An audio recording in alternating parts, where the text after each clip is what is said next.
போராட்டம் தான். தமிழர்களுக்காக தான் நாங்கள் போகிறோம், விவசாயிகளுக்காக தான் ரொம்ப கடுமையாக போராடிக்கிட்டு இருக்கோம். நான் காவல்துறை நம்மளேருந்து புரிஞ்சுக்க மாட்டாங்க, எங்களை முழுமையாக போராட்டத்தில் ஈடுபட விட மாட்டாங்க.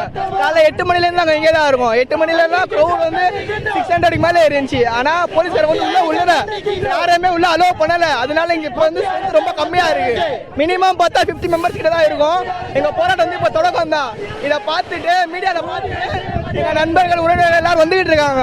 இந்த போராட்டம் இதோட மட்டும் முடியாது, இன்னும் பெரிய லெவலில் போயிட்டு கண்டிப்பாக விவசாயிகளுக்கு நாங்கள் நியாயத்தை கொடுப்போம். தடையை மீறி போராட்டம் பண்றது சட்டப்படி தவறு தான். கடலில் இறங்கி போராட்டம் பண்ணுவது ஒரு ஆபத்தான ஒரு விஷயம். இந்த அளவுக்கு போராட்டம் நடத்துவதற்கு ஏன்? எங்களுக்கு சோறு போடுறதே விவசாயிகள் தான். அந்த விவசாயிகள் வந்து அவங்களே சாப்பிடாம இருக்க போகும்போது எங்க உசுறு என்ன அதை விட பெருசா? எங்க போராட்டம் கடைசியும் தொடரும். ஹைட்ரோ கார்பன் திட்டத்தை தடை செய்யற வரைக்கும் இதுக்கு வந்து காவல்துறை வந்து முழுமையாக ஒத்துழைப்பு நாங்கள் நம்புறோம்.